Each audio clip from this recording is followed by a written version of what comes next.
times, even from what was once considered a normal part of communal life. Decadence has become a growing concern in today's society, especially among young people whose behavior is often seen as reflecting a decline in respect for authority, elders, and established social values. One of the most noticeable trends is the increasing tendency of some youths to respond negatively when corrected by adults outside their homes, particularly on issues such as dressing, public conduct, and general attitude. In the past, child upbringing was largely a collective responsibility, with members of the community playing active roles in instilling discipline and moral values. Today, however, this shared responsibility is gradually eroding as some youths now view correction from non-parents as interference, often reacting with hostility or disrespect. A counseling psychologist, Professor Adebayo Oluwole, notes that the situation can be partly attributed to generational gaps, where differences in upbringing and exposure make it difficult for both young people and adults to understand each other's perspectives. The main thrust of the issue is that many parents these days put so much pressure on the children and they want them to change drastically, whereas these children have been left untrained for years. So it's difficult to malleate, or it's difficult to change their mindset. And some of them are into hooliganism, they are into rebelliousness due to drug exposure. So when people are under influence of drugs, it will be very difficult for them to reason clearly, and for that reason, they may misbehave. According to him, exposure to drug abuse and substance use further complicates the issue as it affects clear reasoning and may lead to irrational behavior. He adds that young people exposed to domestic violence at an early age may begin to see aggression as normal, which can manifest in their interactions with others. The best laboratory in the world to make mistakes and correct yourself is from home. But when the home is not settled, when the adults in the home, they are violators of rules and regulations, then how are we going to properly mentor the young ones in our society? Because we all put the blame on government for anything that go wrong, but in what way are we doing the right and appropriate thing? Professor Oluwole stresses that moral training begins at home, noting that when the family structure is unstable and adults fail to model discipline and good values, it becomes increasingly difficult to guide the younger generation effectively. The Central Bank of Nigeria has introduced new guidelines on the bank verification number set to take effect from May 1st, with changes expected to impact how millions of Nigerians access and secure their bank account. The move is aimed at curbing fraud and reducing customer frustration. Hawa Ibrahim reports on what bank customers need to know, and her report is presented by Olamiposi Ishola. The new policy introduced by the Central Bank of Nigeria on the bank verification number is designed to strengthen account security and prevent unauthorized access. The guidelines, which take effect from May 1st, 2026, introduce stricter controls on BVN management, particularly in areas such as phone number linkage, device usage, and identity verification. This development follows the recent cases of financial fraud, especially incidents involving SIM swaps and unauthorized account access, prompting regulators to tighten existing measures. 18 years and above are the ones that have the right to register for BVN. That is number one. Number two is that all our phones are linked with BVN. At least you have a particular number that is linked with BVN. Oftentimes, people change numbers without involving anybody. And there are also times when you have a particular network, you also have another network, and you are using your app on the two. Those are not going to be happening any longer. Number one is that your phone number that you have to link with the BVN can only be changed for once in your lifetime. During an interview with BCOS News, a former banker and financial expert, Alhaji Abiola Ali, explained the new rules include limiting a phone number to a single BVN linkage, restricting mobile banking application to one device, and introducing clearer guidelines for BVN registration for persons under the age of 18. He noted that the policy is not intended to create panic among customers, but rather to enhance the safety of banking transactions. Alhaji Ali advised customers to update and secure their banking details ahead of the implementation date to avoid possible service disruptions. What the Sweden has done is to take away the liability from the banks and to also let the customers know that as customers of the banks, they also have responsibility to be careful. It's not only the banks that are supposed to be careful. As customers of the banks, they have responsibility to also exercise carefulness in using their bank account. While the policy is expected to reduce fraud and strengthen the digital banking systems, concerns remain about its potential impact on access, particularly for users already facing challenges related to network reliability and banking infrastructure. President Bola Tinubu has vowed to deploy the full instrument of federal power against any persons identified as instigating or sustaining the occurring violence in Plateau State. The president made the statement during his meeting with leaders and stakeholders from the state. He promised that once troublemakers and provocateurs are identified, the government would act decisively against them. The president also approved 2 billion naira in relief support for victims of the March 29 attack in Angwan Rukuba, just north local government area of Plateau State. He also called on Plateau's leadership to make justice, fairness, and the integration of other ethnic groups central to the state's peace-building efforts. The federal government has announced Friday, May 1, 2026 as public holiday to commemorate this year's International Workers' Day. The Minister of Interior, Olubunmi Tunji-Ojo, confirmed this on Wednesday in a statement signed by the Permanent Secretary, Magdalene Ajani. Tunji-Ojo hailed Nigerian workers for their hard work and dedication. The Minister of Interior, Dr. Olubunmi Tunji-Ojo, announced this on behalf of the federal government. He congratulated workers across the country on this year's celebration. He further commended Nigerian workers for their hard work and dedication to national development. He noted that their efforts are essential for the nation's growth and prosperity.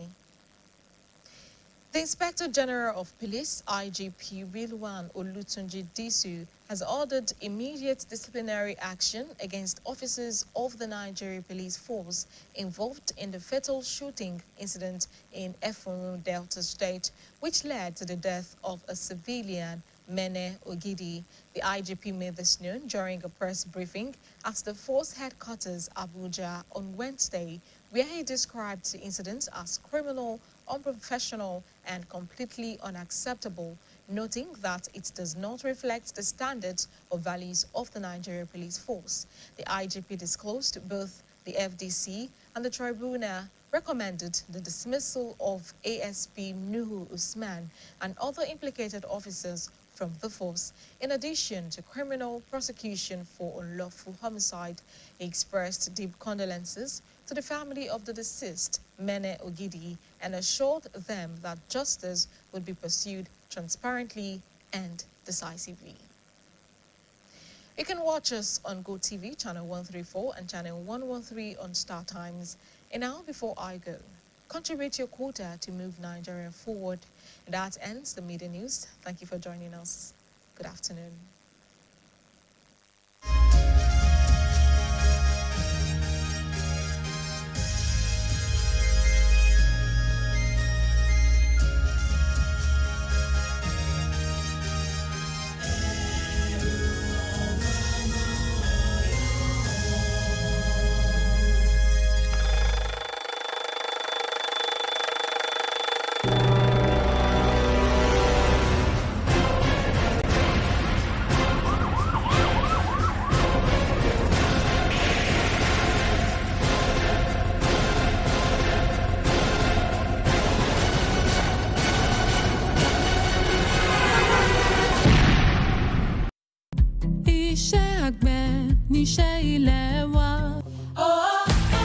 To guarantee food sufficiency, job creation, improved revenue generation, economic diversification, and industrial growth through the agricultural value chain.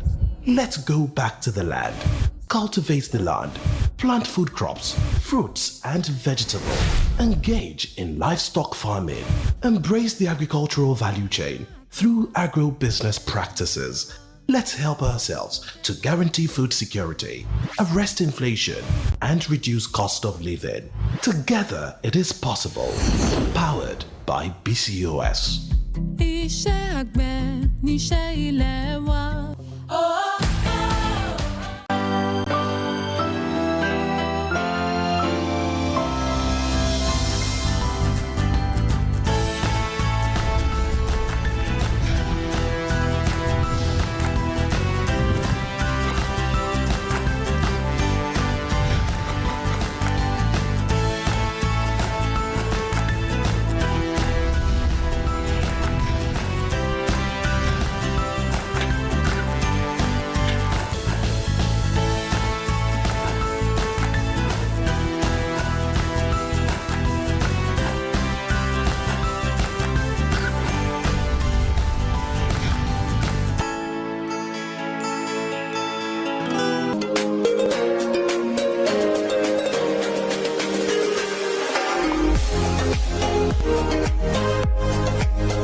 Ẹ káàsán, a kú àtàárọ̀, a kú iṣẹ́ lónìí. Ìròyìn ọjọ́ kan rí la mú wá fún yín. Ayọ̀rìndé Ọlágòkè lórúkọ mi. Nílẹ̀ tòní tó mọ́, ìwà ìbàjẹ́ láàrin àwùjọ ti di nǹkan tó di tọrọ fọ́nkálẹ̀, pàápàá jùlọ nítorí àwọn ìṣẹ̀lẹ̀ tó ń tàn káàkiri lórí ẹ̀rọ ayélujára, níbi tí àwọn ọ̀dọ́langba tí ń hùwà ipá sí ọ̀rọ̀ ìmọ̀ràn tàbí ìtọ́nisọ́nà ní ọ̀pọ̀ ìgbà sí àwọn àgbàlagbà tí kò fi bẹ́ẹ̀ súnmọ́ wọn tààrà. Ṣebí ọmọ táyé bí òun láyé ń pọ̀n, nǹkan tí àwùjọ rí gẹ́gẹ́ bí ohun tí ó tọ̀nà, níbi tí àwọn àgbà ti lè tó àwọn ọ̀dọ́ sí ojú òpó tó tọ́, wọ́n sì bá wọn wí sí àwọn ìwà ìbàjẹ́ tó bá kù díẹ̀ káàtó, tí wá di ohun tí àwọn ọ̀dọ́ ń kọminú lé lórí báyìí, pẹ̀lú ìkanra, èébú, ìjà tàbí ní ọ̀pọ̀ ìgbà wíwọ irú àgbà bẹ́ẹ̀ lẹ̀ ló ń wáyé. Akọ̀rin iléeṣẹ́ wa Tèmítọ́pẹ́ Ògúnlẹ̀yẹ ṣàgbéyẹ̀wò àṣàyé láàrin àwọn ọ̀dọ́. Ẹ̀kúnrẹ́rẹ́ ìròyìn tó kù rèé lẹ́nu Títílọpẹ́ Bóyèdé. Ìwà ìbàjẹ́ láwùjọ wa ń fojoojúmọ́ peléke sí tó sì ń kọni lóminú, pàápàá jùlọ láàrin àwọn ọ̀dọ́ ìwòyí tí ìṣesí wọn sábà máa ń ṣàdínà gbòòkú fún ìlànà àṣà àti ìṣe tó fi mọ́ bíbọ̀wọ̀ fún àwọn aláṣẹ àti àgbàlagbà pẹ̀lú. Ọ̀kan lára àwọn àṣà yìí tó gogò jùlọ láwùjọ ni bí àwọn ọ̀dọ́ ṣe ń hùwà òdì sí ìtọ́sọ́nà tàbí ìbáwí láti ọ̀dọ̀ àwọn àgbàlagbà tí kì í ṣe òbí wọn, ní pàtàkì jùlọ lórí ọ̀rọ̀ tó ní ṣe pẹ̀lú ìmúra, ìṣesí níta gbangba tàbí ìwà mìíràn. Yorùbá bọ̀ wọ́n ní ojú mẹ́rin ló ń bímọ, ìgbà ojú ló ń wò ó. Láyé àtijọ́, rírí ọmọ láti kékeré jẹ́ ohun tó kan mùtúmùwà, kódà ojúṣe àwùjọ ni, tí àwọn ará àdúgbò á sì máa kó ipa tó jọjú nínú kíkọ́ ọmọ ní ẹ̀kọ́ ilé àti ìwà ọmọlúàbí. Àmọ́ nílẹ̀ tòní tó mọ́, ojúṣe àjùmọ̀ṣe yìí ti ń dínkù díẹ̀díẹ̀ tó sì ti ń roko ìgbàgbé, pẹ̀lú bí àwọn ọ̀dọ́ kan ṣe rí ìbáwí láti ọ̀dọ̀ ẹni tí kì í ṣe òbí wọn gẹ́gẹ́ bí dídá sí ọ̀rọ̀ tí kò kàn wọ́n tí wọ́n sì ń fi ìjà fèsì fún irúfẹ́ ẹni bẹ́ẹ̀. Lọ́pọ̀ ìgbà àwọn ọ̀dọ́ mìíràn á máa pàṣàmọ̀ lórí ẹ̀rọ ayélujára báyìí pé ẹ̀yin ọmọ ẹ kọ́ àwọn òbí yín kí wọ́n yé dá sí ọ̀rọ̀ tí kò kàn wọ́n. Olùgbaninímọ̀ràn nípa ìrònú ẹ̀dá ọ̀jọ̀gbọ́n Adébáyọ̀ Olúwọlé wòye pé a lè tọpasẹ̀ ìwà yìí lọ sí àlàfo tó wà láàrin ìran àtijọ́ àti tòde òní níbi tí ìyàtọ̀ gedegbe ti wà nínú bí a ṣe ń tọ́ ọmọ àti ohun tí ojú kálukú là sí, èyí tó mú kó nira fún àwọn ọ̀dọ́ àti àwọn àgbàlagbà láti ní òye kíkún nípa ara wọn. Ọ̀pọ̀lọpọ̀ àwọn ọmọ yìí ló jẹ́ wípé láti inú ilé tí wọ́n ti jáde ni wàhálà àti jàgídíjàgan ti wà láàrin àwọn òbí. Ọ̀pọ̀lọpọ̀ àwọn ọmọ yìí ló jẹ́ wípé wọ́n ti ń mu ìmukúmu, wọ́n ti ń mu oògùn olóró. Téèyàn bá sì ti mu oògùn olóró, gbogbo àwọn èèyàn tó bá rí bíntín ni wọ́n máa jẹ́ ní iwájú rẹ̀. Gẹ́gẹ́ bí ó ṣe wí, lílo oògùn olóró àti àwọn nǹkan mìíràn tó farapẹ́ tún jẹ́ kí ọ̀rọ̀ náà ta kókó sí i nítorí pé ó ń ṣàkóbá fún bí ẹ̀dá ṣe ń ronú tí ó sì lè mú kí èèyàn sọ ìwà ọmọlúàbí rẹ̀ nù. Ó fi kún pé àwọn ọ̀dọ́ tí wọ́n ní ìrírí ìwà ipá nínú ilé nígbà tí wọ́n wà ní mọ̀jẹ̀sí ló ṣeé ṣe kí wọ́n rí ìjà jíjà gẹ́gẹ́ bí ohun tó tọ́, èyí tó sì lè farahàn nínú ìṣesí wọn sí ẹlòmíràn. Ó yẹ kí a fọwọ́sowọ́pọ̀ ká ṣe kíni ká lè tọ́ àwọn ọmọ yìí ní ìlànà tó ṣe kíni tó yẹ, torí ní àwùjọ tí a bá wà, ibikíbi tí a bá wà, àwọn òyìnbó ń pe kinní kan ní law and order, èyí tí àwọn Yorùbá ń sọ wípé ìtọ̀sẹ̀ ló lọ́yọ̀ọ́. Ó yẹ kí a ṣe kíni ká gbìyànjú láti fi ìwà rere kọ́ wọn, torí wọ́n ní ìwà rere lẹ̀ṣọ́ ènìyàn. Ìwà kéèyàn ní ìpamọ́ra, ìwà kéèyàn ní ìkóra ẹni níjàánu, ìwà kéèyàn wo ọ̀rọ̀ dáadáa kó tó di wípé ó fèsì. Ọ̀jọ̀gbọ́n Olúwọlé ṣàtẹnumọ́ rẹ̀ pé ilé ni a ti ń kó ẹ̀ṣọ́ ròde, láfikún pé bí ìpìlẹ̀ bá ti bàjẹ́ kí ni olóòdodo yóò ṣe. Ilé tí kò dúró re a lè tọ́ ọmọ tó yè koro bí. Níwọ̀n ìgbà tí àwọn òbí bá ti kùnà láti tọ́ àwọn ọmọ wọn nínú ilé, yóò nira díẹ̀ fún àwùjọ láti bá irúfẹ́ ọmọ bẹ́ẹ̀ wí. Títí Lọ́pẹ́ Bóyèdé ló ń ròyìn fún iléeṣẹ́ BCOS. Ilé ìfowópamọ́ àpapọ̀ ilẹ̀ yìí tó ti yọjú ìlànà tuntun mìíràn síta lórí àwọn nọ́mbà àdánimọ̀ tó jẹ́ ti ilé ìfowópamọ́ táwọn sí BVN, èyí tí yóò gbéra sọ láti ọjọ́ kìíní oṣù karùn-ún ọdún yìí, pẹ̀lú àwọn àyípadà náà tí ìrètí sì wà pé yóò nípa lórí ogunlọ́gọ̀ àwọn ọmọ ilẹ̀ yìí láti fi lè dáàbò bo àwọn àpò àsùnwọ̀n wọn. Ìgbésẹ̀ náà ló wà fún láti fi dènà lílu jìbìtì àti mímú àdínkù bá ìṣòro táwọn oníbàárà náà ń kojú. Akọ̀rin iléeṣẹ́ wa Àwa Ibrahim bójú wo àwọn nǹkan tí ó yẹ káwọn oníbàárà ilé ìfowópamọ́ mọ̀ kó tó di pé àmúlò rẹ̀ yóò bẹ̀rẹ̀. Àbọ̀yọ́kù rèé, ẹ bá mi ká lọ. Tuntun náà ti ilé ìfowópamọ́ àpapọ̀ ilẹ̀ yìí ṣẹ̀ṣẹ̀ yọjú rẹ̀ síta lórí àwọn nọ́mbà ìdánimọ̀ àwọn ilé ìfowópamọ́ èyí tí a mọ̀ sí BVN ni wọ́n gbé kalẹ̀ láti ro àwọn àpò àsùnwọ̀n lágbára lórí ètò ààbò wọn àti láti fi dènà ẹni tí ò lẹ́tọ̀ọ́ láti ní àǹfààní sí àwọn àpò àsùnwọ̀n náà. Ìlànà tuntun ọ̀hún ni yóò bẹ̀rẹ̀ ní ọjọ́ kìíní oṣù karùn-ún ọdún yìí, èyí tí wọ́n gbé kalẹ̀ fún àmójútó àti ìṣàkóso nọ́mbà ìdánimọ̀ tá a mọ̀ sí BVN, pàápàá jùlọ lórí àwọn àyè bíi síso àwọn nọ́mbà ẹ̀rọ ìbáraẹnisọ̀rọ̀ papọ̀ mọ́ àpò àsùnwọ̀n wọn, lílo àwọn ìlànà lóríṣiríṣi àti àyẹ̀wò ìdánimọ̀ wọn. Ìgbésẹ̀ náà ló wáyé nítorí bí àwọn ìwà jìbìtì nípa ètò ìnáwó ṣe ń gògò sí, pàápàá jùlọ lórí àwọn nǹkan tó ní ṣe pẹ̀lú pípààrọ̀ nọ́mbà ìbáraẹnisọ̀rọ̀ ẹni àti wíwọnú àpò àsùnwọ̀n èèyàn lẹ́yìn lọ́nà tí ò tọ́, èyí tó sì mú kí àwọn aláṣẹ gbé ìgbésẹ̀ láti fi kún agbára ìlànà tí ó wà lẹ̀ tẹ́lẹ̀. Tí ò bá tí ì pé ọdún méjìdínlógún kò ní ní àǹfààní láti lọ forúkọ lẹ̀ fún táǹpẹ̀ ní BVN, kò ní láǹfààní láti forúkọ lẹ̀ torí pé kò tí ì di àgbàlagbà. Ẹni tó bá jẹ́ ọdún méjìdínlógún àti tókè òun ló láǹfààní láti forúkọ lẹ̀ fún táǹpẹ̀ ní BVN. Níta wá ń pè ní BVN yẹn, ó jẹ́ nǹkan tó jẹ́ pé tí a gbọ́dọ̀ mú ní ọ̀kúnkúndùn, torí pé nọ́mbà fóònù wa a gbọ́dọ̀ wo nọ́mbà fóònù wa tá à ń lò ó ní wọ́n so mọ́ BVN yẹn, débi pé tá a bá lọ lo nọ́mbà fóònù míì kò ní ṣiṣẹ́. Ohun tó ń dẹ̀ sọ ni pé ẹ̀ẹ̀kan náà la lè change nọ́mbà fóònù tá a so papọ̀ mọ́ BVN ní gbèsè ayé wa. Tí ó bá sọnù tá a bá wò pé a fẹ́ lò mọ́ a lè jí padà lẹ́ẹ̀kan ṣùgbọ́n a ní láǹfààní láti yí padà ju ẹ̀ẹ̀kan lọ mọ́.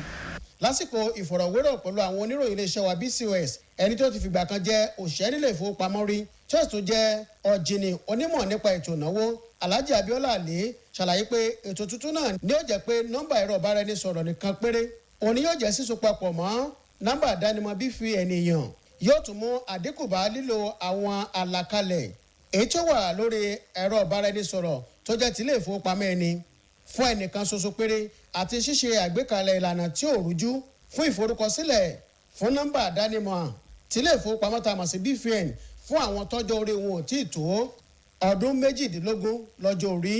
Ó tún jẹ́ kí ó di mímọ̀ pé ìgbésẹ̀ náà kì í ṣe láti mú kí ọkàn àwọn oníbàárà káyà sókè ṣùgbọ́n láti lè jẹ́ kí ààbò wà lórí lílo àwọn àpàsùnwọ̀n wọn. Ọ̀gbẹ́ni Ali rọ àwọn oníbàárà láti ṣe ohun tó tọ́ lásìkò náà ṣáájú gbèdéke ọjọ́ èyí tí wọ́n fi lélẹ̀ tètò náà yóò gbéra sọ. Ẹ jẹ́ kí a ní ìmúrasílẹ̀ kò sí wàhálà kankan fún wa pẹ̀ tó bá dẹ̀ ṣọ́ra wọ́n lè wọnú àkáǹtì ẹ̀ ká lọ ṣe nǹkan tí kò yẹ ní àkáǹtì ẹ̀ eléyìí ni wọ́n fẹ́ kí ó lọ jẹ rodò kó lọ mú mi. Pẹ̀lú bí òròǹgbà ètò náà ṣe jẹ́ láti mú àdínkù bá àwọn ìwà jìbìtì tó máa ń wáyé àti láti jẹ́ kí ìrónilágbára wà lẹ́ka ìlànà lílo ojú òpó ayélujára fún àwọn ìgbésẹ̀ kan lórí àpàsùn èèyàn. Ohun tó ń kọ àwọn èèyàn lóminú nípa tí ìlànà yìí yóò ní lórí àǹfààní sí lílo àpàsùn èèyàn pàápàá jùlọ àwọn tí wọ́n ń kojú ìpèníjà kan tẹ́lẹ̀ ṣáájú kí wọ́n tó yọjú ìlànà tuntun yìí. Ayọ̀rìndé Ọlágòkè lóròyìn fún iléeṣẹ́ BCOS. Ààrẹ Bọ́lá Tinubu ti ṣèlérí láti ṣàmúlò agbára ìjọba lórí ẹnikẹ́ni tó bá ń rú sí lásìgbò tàbí tó ń ṣàtọ́nà lásìgbò tó ń wáyé ní ìpínlẹ̀ Plateau. Ààrẹ Tinubu ṣèlérí yìí níbi ìpàdé pẹ̀lú àwọn aṣáájú àtàwọn ẹlẹ́kajẹ̀ka tọ́rọ̀ kàn láti ìpínlẹ̀ Plateau. Ààrẹ Tinubu tún ṣèlérí láti rí dájú pé ní kété tí wọ́n bá ti rí ẹni tó ń ṣàtọ́nà wàhálà náà ní ìjọba yóò mú tí ìyà tó tọ́ yóò sì wà fúnra ẹni bẹ́ẹ̀. Ààrẹ Bọ́lá Tinubu wá fọwọ́ sí owó ìdẹ̀rùn bílíọ̀nù 2 náírà fún àwọn èèyàn tó fara káásá ìkọlù tó wáyé ní ọjọ́ 29 oṣù kẹta ọdún yìí ní agbègbè Àgbọ̀nrúkùbá níjọba ìbílẹ̀ àríwá ìpínlẹ̀ Plateau. Ìjọba àpapọ̀ ti kéde ọ̀la ọjọ́ Ẹtì tí í ṣe ọjọ́ 1 oṣù karùn-ún ọdún yìí gẹ́gẹ́ bí ọjọ́ ìsinmi lẹ́nu iṣẹ́ láti fi sàmì